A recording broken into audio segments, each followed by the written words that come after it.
All right, everybody, welcome to another deep dive with me. And me.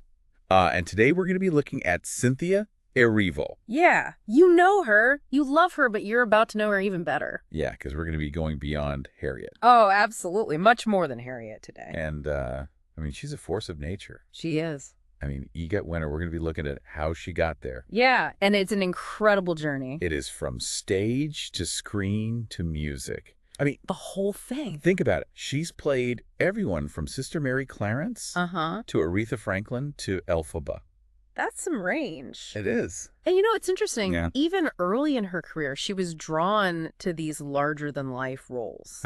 She was playing parts that icons had originated, like Whoopi Goldberg. Really? I didn't know that. Oh, yeah. Like, what are we talking about? Well, she played Sister Mary Clarence in a UK tour of Sister Act. Oh, wow. The role that Whoopi made famous in the movie? Yeah. And then she lands the part of Celie in a production of The Color Purple in London. Wow. Another Whoopi Goldberg role. It's like she was destined to follow in the footsteps of legends. It really is. Yeah. And it's not just about following, it's about making those roles her own. Oh, okay. So she did these shows in the UK. How does she end up on Broadway? That London production of The Color Purple was her ticket. Okay. That transferred over to Broadway in 2015. Wow. And let me tell you, she blew everyone away. I bet I've seen clips of her in The Color Purple. Her voice is phenomenal. It's not just her voice, it's her presence. Right. It's that raw emotion that is just captivating. And the critics agreed she won a Tony Award for that performance. Tony Award, but didn't she also win a Grammy for The Color Purple? Absolutely. She won the Grammy Award for Best Musical Theater Album. So we got a Tony and a Grammy. Yes. And this was all before she even got to Hollywood. That's right. She conquered the stage and then set her sights on Hollywood. So when did she make the jump to film? 2018 was her film debut, and she didn't just dip her toes in the water. She dove in headfirst with 2 major roles. I'm intrigued. Lay it on me. All right, so she starred in the thriller Bad Times at the El Royale with an all-star cast. Oh, wow. And then she holds her own alongside Viola Davis in the critically acclaimed heist film Widows. Wait, Widows? The one directed by Steve McQueen. That's the one. So she was in good company right out of the gate. Oh, yeah. She wasn't just there to make up the numbers either. Yeah. Critics raved about her performance in Widows, Right. praising her range and her ability to hold her own against some seriously heavy hitters. Okay, color me impressed. Yeah. So she's killing it on stage. She's making waves in Hollywood. What's next in her whirlwind career? Well, you know what comes next. Harriet. It's the role she's probably most known for. It is. In 2019, she takes on the monumental role of Harriet Tubman in the biopic Harriet. And she didn't just play the part, she embodied it. I've heard nothing but amazing things about her performance, and in that, didn't she get an Oscar nomination for that? Not just 1, but 2. She was nominated for Best Actress and Best Original Song for Stand-Up, which she co-wrote and performed for the film. Wait, she wrote a song for the movie, too? Uh-huh. Okay, now we're talking some serious talent. Oh, yeah. It's like she can do it all. Act, sing, right? Is there anything she can't do? Well, let's not get ahead of ourselves. Okay. We're just scratching the surface of Cynthia Erivo's incredible career. I know, and I cannot wait to dig deeper. But for now, we'll leave our listeners with that cliffhanger. Okay. Stay tuned for part 2, where we'll uncover even more fascinating layers of Cynthia Erivo's career. You won't want to miss it. Welcome back to the deep dive. We're back. Into the extraordinary Cynthia Erivo. Yeah, and last time we left off talking about her double Oscar nominations for Harriet. 2 for 1 movie. It's incredible. Yeah, talk about a mic drop moment. Right. And Harriet, it wasn't just a big moment in her career, but it was a cultural phenomenon. Yeah. It sparked all these conversations about race representation and the power of storytelling. It did, and I think what was so powerful about that performance was the depth of emotion she brought to it. Yeah. You didn't just see Harriet Tubman, you felt her. Absolutely. You felt her struggles, her determination, her humanity. And that's what she does so well. Yeah. She connects with you on such a deep level. It's true, and I think that was present in all of her work.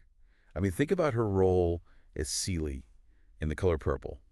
Talk about a character that goes through a lot. A lot. But even in Celie's darkest moments, she finds a way to show her inner strength and resilience. With nuance and sensitivity. Remember that scene where Celie finally stands up to Mr. Oh my gosh. Chills. Chills. It's like you could feel the power shift in that room. Right. It was electric. And it's moments like that that make you realize just how gifted she is as an actress. Yeah. Speaking of gifted, can we talk about her portrayal of Aretha Franklin in Genius?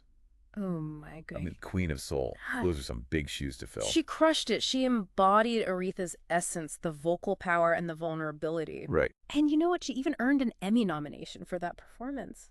An Emmy nomination, Color. I mean, shocked not. So we got a Tony, a Grammy, Oscar, and Emmy nomination. She's got it all. Is there any award she hasn't been nominated for? Well, don't forget about her incredible work in television. Yeah. She starred in the HBO miniseries The Outsider, which was based on a Stephen King novel, and she completely steals the show as Holly Gibney. Oh, yeah. I loved her in The Outsider. She was so quirky and complex and so different from all her other roles. It's true. She's so versatile as an actress. She can play a historical icon to a contemporary detective. Yep. And be believable in both. Seamlessly moving between those. It's amazing she has this uncanny ability to just disappear into her characters. You forget you're watching Cynthia Erivo. You just get captivated by the character she's bringing to life. It's true. So that we've talked a lot about her acting, but we have to talk about her singing. Oh, that voice. I mean, that voice is something else. Yeah. Remember, she won that Grammy for The Color Purple. But she also showcased her musical talent in Harriet with that powerful anthem, Stand Up.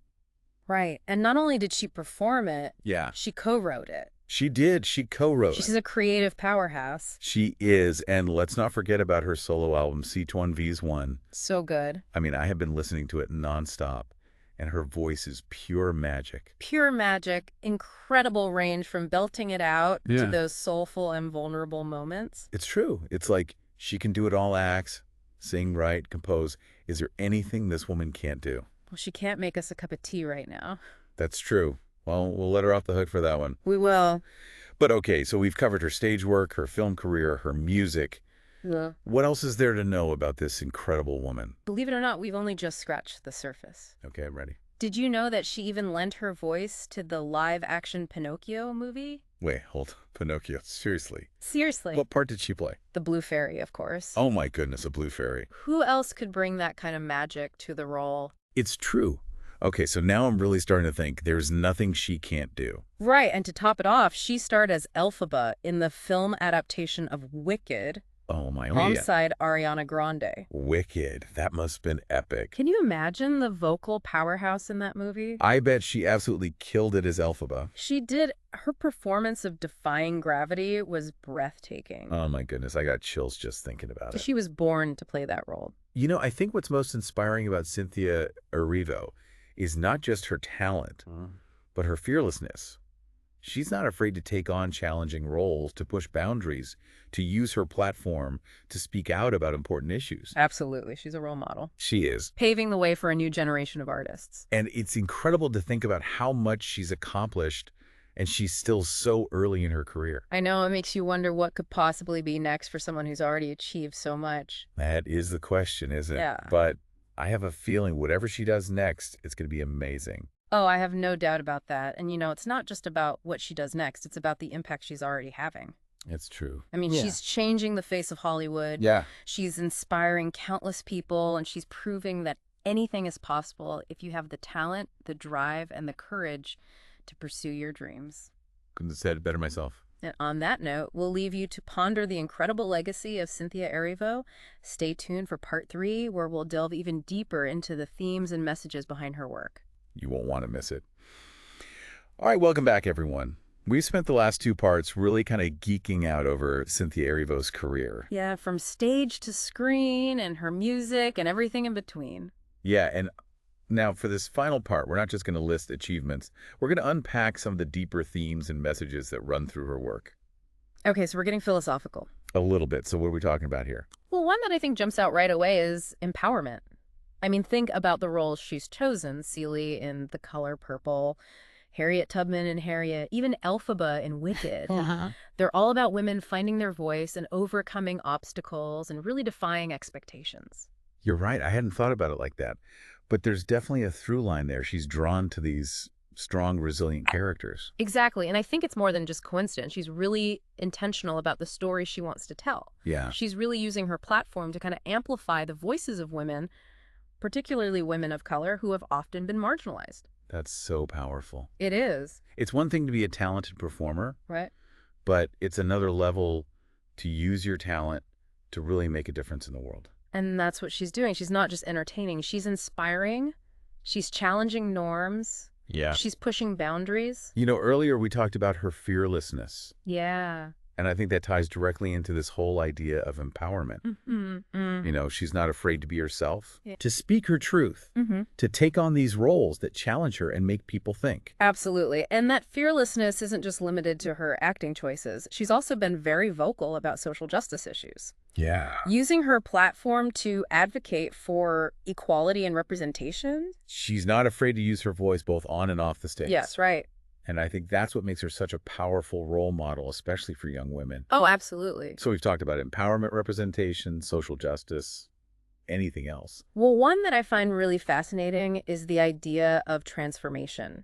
Okay. Many of her roles involve characters who go through these really profound personal journeys.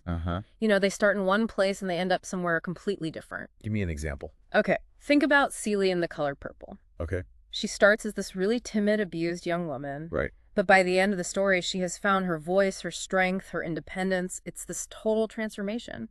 You see that same arc in Harriet. Harriet Tubman starts out as a slave, and through her courage and determination, she becomes this icon of freedom resistance. And even in Wicked, you see that same theme. Elphaba goes on this journey of self-discovery, and she challenges social norms and embraces her true identity. So it's not just about playing these strong characters. It's about portraying that process. Yeah. Of becoming strong, of finding your power, of really embracing who you are. I love that. And I think that's what resonates with so many people. You know, we all go through these periods of transformation in our lives. You do. And Cynthia Erivo's work reminds us that it's possible to emerge from those experiences stronger, wiser, and more authentically ourselves. And maybe even with an EGOT to our names. Maybe a girl can dream. I know. Seriously, though, after this deep dive, I just feel so inspired by Cynthia Erivo's journey. She's proof that talent, hard work, and a strong sense of self can really take you anywhere. It's true, and that's what I hope our listeners take away from this episode. No matter what your background is, no matter what challenges you face, you have the power to create your own path and make a difference in the world. Couldn't have said it better myself. So on that note, I think we're going to wrap up our deep dive into the incredible Cynthia Erivo. It's been an absolute pleasure exploring her work and sharing it with all of you. Yes. Thank you for joining us on this journey of discovery. And remember, this is just the beginning. Oh, yeah. There's so much more to learn about Cynthia Erivo and the impact that she's having on the world. So keep watching, keep listening, and keep being inspired. Absolutely. And who knows what amazing things she'll do next.